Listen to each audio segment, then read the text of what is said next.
Hello friends, good morning. আমি আর তমা চলে গেলাম আজ মহাশিবরাত্রি পুজোর কিছু ফল প্রসাদ আনতে। মহাশিবরাত্রি পুজোর বাজার সেরেই বাড়িতে ফিরে তমা বলল কিছু আলপন দিয়ে দিই। বাড়ির উঠোনগুলোতে যেগুলো ফাঁকা ছিল আলপন দেওয়ার পর সত্যি খুব সুন্দর লাগছিল।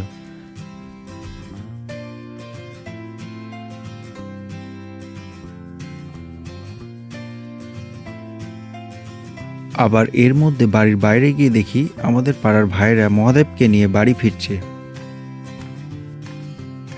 বাড়ির সমস্ত রকম কাজ সেরে এবার একসাথে সবাই মিলে নদী যাওয়ার পালা। আর এইদিকে বনিকে দেখো নৌকা বানিয়ে এনেছে।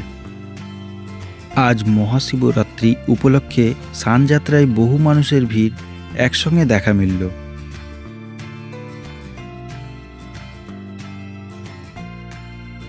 স্নান সেরে বাড়িতে এসে পুজোর আয়োজনের জন্য সব কিছু রেডি করা হচ্ছে।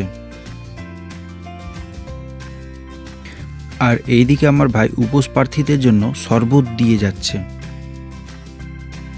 মহাশিবরাত্রি হলো শিবের প্রধান উৎসব, যেখানে রাত জেগে প্রহর অনুযায়ী শিবলিঙ্গে জল ঢালতে হয়, ফলে শিব শক্তির মিলন উদযাপিত হয়। এই শিব পূজায় শিবলিঙ্গ, জল, কাঁচা দুধ, দই, মধু, ঘি, চিনি, পঞ্চামৃত, বেলপাতা, চন্দন, আতপ চাল, ফুল, ধুতরা ও আকন্দপ্রিয় ধূপ, দীপ অনেক কিছুই লাগে। মহাশিবরাত্রি পুজোয় স্নান করার পর পরিষ্কার জামাকাপড় পরে পুজোর আসনে বসতে হয়। কথায় আছে, মহাশিবরাত্রিতে উপবাস রেখে শিবের পূজা করলে মানসিক শান্তি ও মনস্কামনা পূর্ণ হয় বলে বিশ্বাস করা হয়। হর হর মহাদেব।